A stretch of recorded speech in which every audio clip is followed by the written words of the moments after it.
მე არ გავსდირვალ და არ დავოდებულ ხელოვანების ოჯახში და ჩემი ბავშვობაც როგორც გითხარით უმეტესად 90-იანებში გაიარა და ამისთვის არავის არ ეცალა.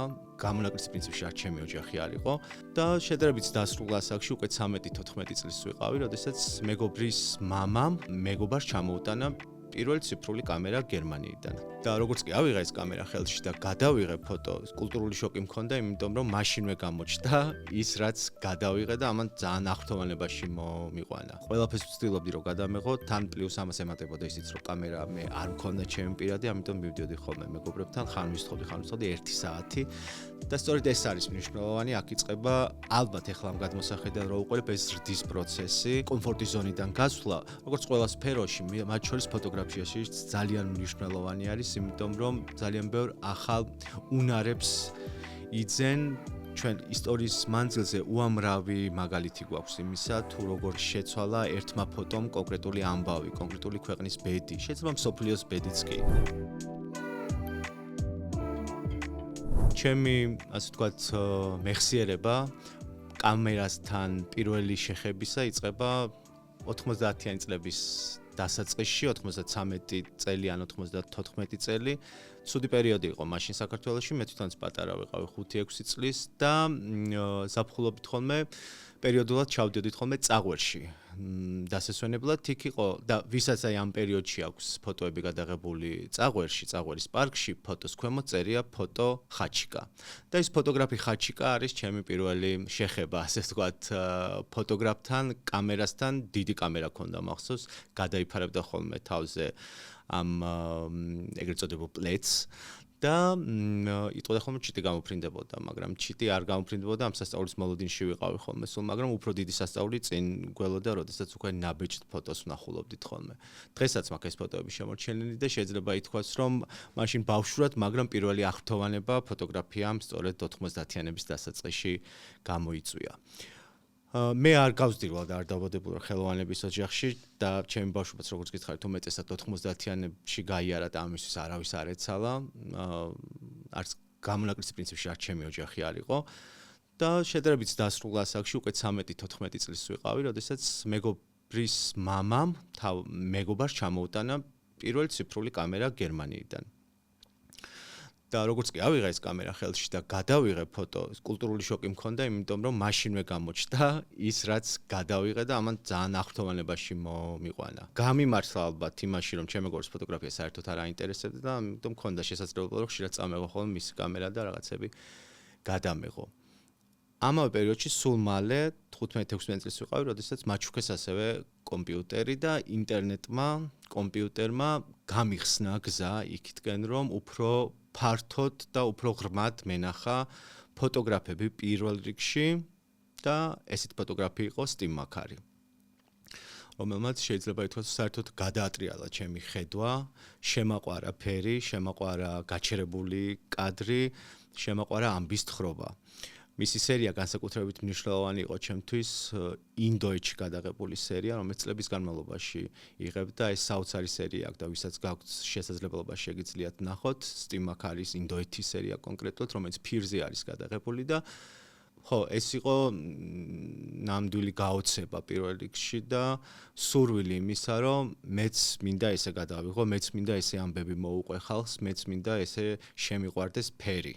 როგორც გითხარით, ჩემო ბავშვობამ უმეტესად 90-იანი წლებში გაიარა და იმის ფუფუნება ალბათ ძალიან ცოტას ჰქონდა, რომ ასე ვთქვათ, პრინციპში არც ვიცოდით ეს სიტყვა მასტერ კლასები და სპეციალურად გააკვეთილი ფოტოგრაფიას და სამწუხარო არის ის ამბავიც, რომ განსაკუთრებით ალბათ 2000-იანების პირველ ნახევარამდე ფოტოგრაფია როგორც ხელოვნების დარგი ბოლომდე არ აღიქმებოდა ჩვენს ქვეყანაში, იმიტომ რომ ადამიანის და ფოტოგრაფის ურთიერთობა მთავრდებოდა ფოტო ატელიებში, მხოლოდ მაშინ, როდესაც იღებდნენ პასპორტისთვის ფოტოს, ან უკეთეს შემთხვევაში ქორწილებში. ფოტოგრაფი როგორც ხელოვანი სფეროს წარმომადგენელი ბოლომდე არ ქონდა გააზრებული, ამიტომ როდესაც ვამბობდი შედარებით მოზრდილ ასაკში უკვე, როგორც გითხარით 15-16 ასაკში, რომ იქნება და ფოტოგრაფი ყოფილიყავი, არასერიოზულად აღიქმებოდა ხოლმე. ფოტოგრაფით პურს ვერ შეჭამ. ესეთი ფრაზებიც მესმოდა ხოლმე.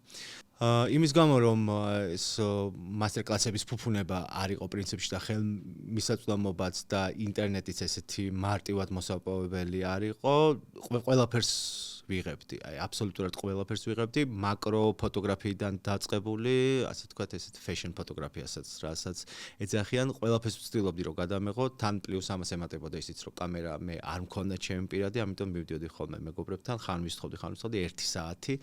და სწორედ ეს არის მნიშვნელოვანი, აქ იწყება ალბათ ეხლა ამ გადმოსახედიდან რო უყურებ ეს ზრდის პროცესი, იმიტომ რომ შეზღუდული ვიყავი დროში, შეზღუდული ვიყავი აპარატურაში და აი მცირე დროში და მცირე აპარატურით უნდა გამეკეთებინა მაქსიმუმი.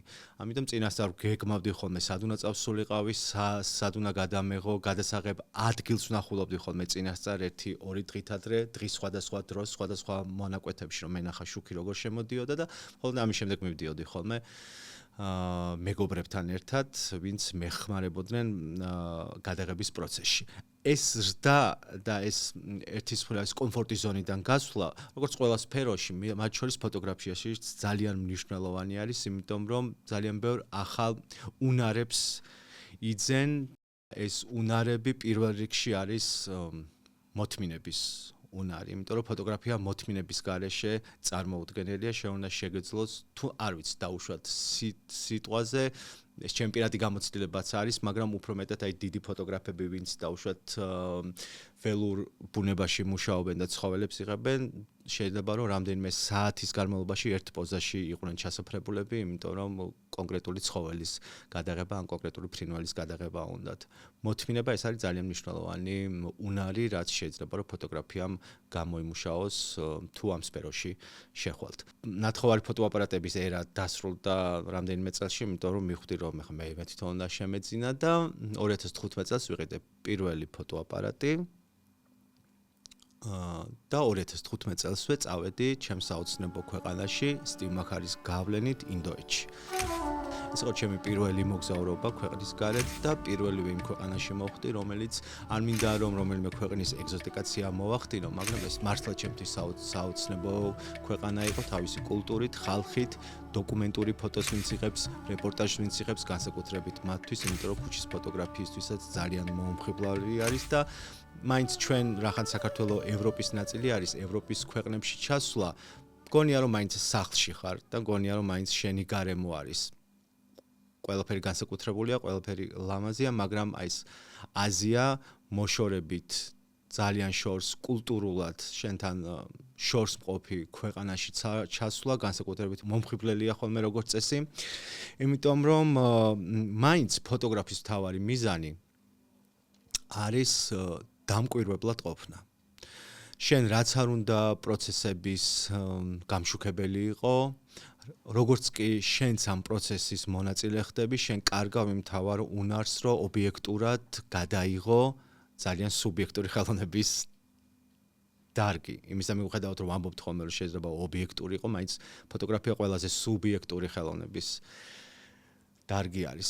ეს დამკვირვებლის პოზიციაში ყოფნა მნიშვნელოვანია, იმიტომ რომ შენ არა მარტო ადამიანების ცხოვრებას ასახავ, არამედ იმ გარემოს და იმ სოციალურ მდგომარეობას, რაც ქვეყანაში, ამიტომ გჭირდება რომ ცოტათი მოშორებით იყო 1 მეტრით უკან იდგე იმ ამბავსთან, რასაც აშუქებ, იმ თემასთან, იმ ხალხთან, ვისთან ერთადაც მუშაობ. ინდოეთში ჩასვლამ შეიძლება ითქვას, რომ ესეთ საბოლოოდ მიმახვედრა იმას, რისი გადაღება მიყვარდა, რისი გადაღება მინდოდა, როგორ უნდა გადამეღო, იმიტომ რომ იქ ყოფნის ერთმა თვემ, აი ეს ბოლომდე ჩამომაყალიბა და საოცარი სერია ჩამოვიტანე. სამწუხაროდ ეს სერია მე კომპიუტერში წამეშალა. სამწუხარო ამბავია, მაგრამ არ უნდა დაგწყდეს ხოლმე გული, იმიტომ რომ ესეთ რაღაცები ხდება. ფოტოგრაფიას თან ახლავს ესეთი უსიამოვნო და უცნაური ამბები ხოლმე, მაგრამ შეიძლება ეს ვიღაცისთვის ნიშანიც იყოს ხოლმე, რომ იქნება მეორეჯერ წავიდე და უკეთესი ფოტოები გადავიღო. ან ამ ნოსტალგიამ უფრო მეტად მოტივაცია მოგცეს. ძალიან დაუკვირვებელი ადამიანი ვიყავი მანამდე. თითქოს არ უყურებდი იმ გარემოს, სადაც ცხოვრობდი. აი ფოტოგრაფიამ ეგ ყველაზე მნიშვნელოვანია, მომცა, რომ უფრო მეტად დააკვირვებული გამხადა. აი მაგალითად ვიცი კონკრეტულად, რომ ბაქრაძის ქუჩაზე ივნისში 6-ის ნახევარზე ყველაზე კარგი მზე აანათებს, იმიტომ რომ განსაკუთრებით შუქი შემოდის. აი ესეთი რაღაცები, თითქოს პატარ-პატარა დეტალებია, მაგალითად ვიცი რომ კონკრეტულად პლეხანოვის ერთ-ერთ ქუჩაზე ამ სადარბაზოში რამდენი საფეხურია და რომელ საფეხურზე კონკრეტულად მზე როდის შემოდის. ესეთი პატარ-პატარა ამბები და მე შენ თვითონ გიიკვირს რომ რატო საიდან მიჩდება ამაზე დაკვირვების სურვილი, რატო მიჩდება და ხვდები რომ ამის პირველი მიზეზი სწორედ ფოტო და ფოტოგრაფია არის რა. ძალიან ბევრ რაღაცას ვიღებდი, ძალიან ბევრ მეს ვიყავი, იმიტომ რომ ფოტოგრაფიის უამრავი ჟანრი აქვს და ამ ჟანრებს მოდებული ვიყავ, იმიტომ რომ ძიების პროცესი ძალიან მნიშვნელოვანია. ძალიან მნიშვნელოვანია და არ დაიჯეროთ და არ მოგატყუოთ თუ ვინმე გეტყვით, რომ ვიღაცას ბაძავთ ეს ცუდია, იმიტომ რომ თავიდან სწორედ ამით იწყება. უნდა მიბაძოთ აუცილებლად ვიღაცას, უნდა მიბაძოთ იმ ფოტოგრაფს, ვისი გადაღებული ფოტოების და თქვენთან ყველაზე ახლოს არის. ეს ნუ შეგეშინდებათ პირიქით, ეცადეთ რომ ზუსტად ისე გადაიღოთ, როგორც კარგი ფოტოგრაფები იღებენ. როგორ გადაიღოთ, ამას სწორედ ეს გეტყვით და რა გადაიღოთ, ამას თქვენ მიხვდებით თავად. ამიტომ ეცადეთ ხოლმე და ეს ნუ შეგაშინებთ. ჩემთვის დის პროცესი ძალიან მნიშვნელოვანი იყო და თან მithumetes როგორც გითხრათ, მე არსად არ მისწავლია ფოტოგრაფია. პროფესიით სულ სხვა ვარ. სულ სხვა სფეროდან ვარ მოსული და წარმოუდგენელიც კი იყო, რომ რაღაცნაირად ფოტოგრაფიას ჩემზე ესეთი გავლენა მოეხდინა, მაგრამ ჩემთვის მნიშვნელოვანი გახდა გარშემო მყოფი ადამიანების რეაქცია, სულ თავიდან ეს რაღაცნაირი ტრიგერი იყო შეიძლება ითქვას ჩემთვის და შემდეგ მივხვდი, რომ ამბის თხრობის ეს ფორმა ძალიან მნიშვნელოვანი იყო. იმიტომ რომ ერთის მხრივ შენ შეგიძლია რომ და ჩვენ გვაქვს ამისი მაგალითები რომ ფოტოგრაფია შეუძლია მართლა რომ ძვრები გამოიწვიოს. იმიტომ რომ ვიზუალური მასალა არის და ყურით გაგონილ ამბავზე მეტად ადამიანს მაინც ეს ვიზუალური მასალა ამახსოვრდება. ამიტომ ჩვენ ისტორიის მანძილზე უამრავი მაგალითი გვაქვს იმისა თუ როგორ შეცვალა ერთმა ფოტომ კონკრეტული ამბავი, კონკრეტული ქვეყნის ბედი, შეიძლება მსოფლიოს ბედიც კი. და მივხვდი ამას რომ იმ გარემოში, სადაც მე ვცხოვრობდი, მცდელობა იმისა, რომ უკეთესობისკენ შევცვალო ეს გარემო, თუნდაც ჩემი ქუჩის ამბავი, თუნდაც ჩემი ქალაქის ამბავი, თუნდაც ჩემი ქვეყნის ამბავი, კონკრეტული ადამიანების ბედი, ამის ძალა ფოტოგრაფიას აქვს. და შეიძლება რომ ამის ძალა მქონოდა მეც. მოდი ვცდი, მოდი დავიწყებ და ვნახოთ რა გამოვა. ამიტომ ეს განცდა რომ შენ უკეთესობისკენ შეცვალო ის გარემო, სადაც შენ ცხოვრობ, ეს ჩემთვის ძალიან დიდი მამოტივირებელი ძალა იყო შეიძლება ითქვას. და რაღაც აი ამ ხნის განმავლობაში უკვე რამდენი ხანია ვიღებ 20 წელია დაახლოებით რაც ვიღებ 10 წელი უკვე 10 წელზე მეტი უკვე რაც პროფესიულ დონეზე, მანამდე 10 წელი სამოყვარულო დონეზე. ამ ხნის განმავლობაში არსებობს საბედნიეროდ ჩემს კარიერაში და იმ ფოტოგრაფიის გზაზე რამდენიმე ამბავი, რამდენიმე სტორი, რომელმაც უკეთესობისკენ შეცვალა ადამიანების ცხოვრება. 19 წელი იყო, თუ სწორად მახსოვს. პანდემიამდე პერიოდია. და გავიგეთ ეგეთი ამბავი, მაშინაც რადიო თავისუფლებაში მუშაობდი და გავიგეთ რომ ტყიბულში მაღაროელებმა შიმშილობა დაიწყეს. მათ კონკრეტული მოთხოვნები ჰქონდათ სამუშაო პირობების გაუმჯობესება და ხელფასების მინიმალური დოზით მომატება, რასაც მაშინაც კი არ უკმაყოფილებდა კომპანია და პროტესტის მე-9 დღეს მაღაროელებმა პროტესტის უკიდურეს ფორმა გამოიყენეს და შიმშილობასთან ერთად ამოიკერეს პირიც. და ჩვენ ჩავედით მაშინ ამბის გასაშუქებლად, მაშინ ორივე ამბავი გავაკეთეთ, ერთი ვიდეო ამბავი იყო, ვიდეოთი გადაღებული პატარა ფილმის სახე ჰქონდა და მეორე იყო ფოტო ამბავი, რომელიც პორტრეტების სერია იყო შეიძლება ესე ითქვას, ამ პირამოკერილი მაღაროელების, რომელიც ყველაზე ჩუმი, მაგრამ ამავე დროს ყველაზე ხმამაღალი პროტესტი იყო. და აი ამ არ მინდა რომ ესე ვთქვა, იმიტომ რომ უსამართლობა იქნება, მაგრამ მთლიანობაში შეიძლება ითქვას, რომ ამ ფოტო ამბავმა და ამ ვიდეო ამბავმაც უბიძგა იმას, რომ ეს შეთანხმება კომპანიასა და მაღაროელებს შორის მოხდა მეორე დღეს ამ ამბის გაშუქებიდან. გამიმართლა როგორც ფოტოგრაფს, იმიტომ რომ უკვე 10 წელია რაც რადიო თავისუფლებაში მუშაობ, როგორც რეპორტიორად და ეს დამატებით საშუალებას მაძლევს, რომ სულ მუდმივად, ასე ვთქვათ, ბოდიში ამ გამოთქვაზე რაც მოჭიმულ მდგომარეობაში ვიყო და სულ ამ საინტერესო ამბების გამშუქებლის და დამკვირვებლის პოზაში და პოზიციაში ვიდგე, ეს ძალიან მნიშვნელოვანი არის, მით უმეტეს იმ სფეროში და ჟანრში, რაც დოკუმენტური ფოტოგრაფია ქვია, მაგრამ ყველას არ აქვს ახლა ეს შესაძლებლობა, იმიტომ რომ ჩვენ ვიცით რა მდგომარეობაში არის მედია დღეს საქართველოში. მე გირჩევთ, რომ ყველაზე კარგი საშუალება ეს არის ხოლმე, რომ გამონახოთ წელიწადში რამდენიმე დღე სხვადასხვა დროს წელიწადში და საქართველოს რეგიონებში იმოგზაუროთ. იმ რეგიონებში, სადაც აქამდე არ ხართ ნამყოფი და გინდათ რომ ჩახვიდეთ, წაიღეთ მობილური ტელეფონი, თუ კამერა არ გაქვთ და გადაიღეთ ეს ამბები. მოყევით იქაური ამბები, მოყევით თავისუფლად, ნუ შეიზღუდავთ თავს. ასევე ძალიან მნიშვნელოვანი არის ჩემთვის და თქვენს გირჩევთ, რომ ათვალიეროთ რაც შეიძლება მეტი ფოტოგრაფი. რაც შეიძლება მეტი მათი ნამუშევრები, სერიები. იმიტომ რომ კიდევ ერთხელ ეს გასწავლით თუ როგორ უნდა გადაიღოთ. და აი რა უნდა გადაიღოთ, ამას თქვენ მიხვდებით დროთა განმავლობაში, მაგრამ როგორ უნდა გადაიღოთ, რომელი სტილი უფრო ახლოს არის თქვენთან. იქნება შავ-თეთრი ფოტო გიყვართ, იქნება პორტრეტების სერია უფრო მოგწონთ, იქნება საერთოდაც ბუნების გადაღება გიყვართ. ამას ხომ უნდა მიხვდეთ. ამიტომ აუცილებელია რომ ათვალიეროთ. რამდენიმე ვებსაიტს გირჩევთ, რომელსაც შეგიძლიათ რომ ესტუმროთ, მაგალითად lensculpture.com magnumphoto.com, რომელიც საუკეთესო მართლა დღეს მსოფლიოში წამყვან და არა მარტო დღეს, ზოგადად ისტორიის მანძილზე საუკეთესო ფოტოგრაფების ნამუშევრებს ნახავთ. არ შეგაშინოთ კამერის არქონა, არ შეგაშინოთ პროფესიული კამერის არქონა და მისი მოხმარების წესებმა.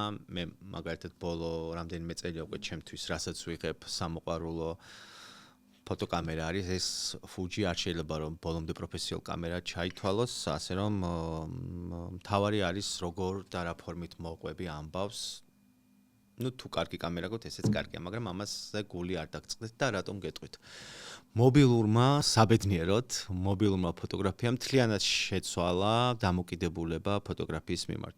როგორც დასაწყისში გითხარით, ჩვენ გვახსოვს 90-იანი წლები, როდესაც ადამიანის ფოტოგრაფიის ურთიერთობა იწყებოდა პასპორტის ფოტოთი და მთავრდებოდა იქვე ფოტო ატელიეებში. აი ამ მობილური ფოტოგრაფიის გამოჩენამ ყველასთვის ხელმისაწვდომი გახადა ფოტოგრაფია.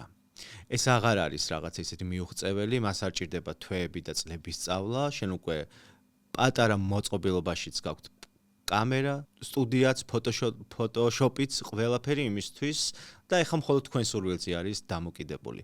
ამიტომ თუ ეს სურვილი გაქვთ, თუ ეს რაღაც შინაგანი პატარა ნაპერწკალიან უკვე ცეცხლი გიზგიზებს და მხოლოდ ეს არის ხელი შემშლელი, თითქოს პროფესიონალი ფოტოაპარატი არ გაქვთ, ნუ შეგეშინდებათ, პირიქით აიღეთ ტელეფონი, გადით ქუჩაში და გადაიღეთ.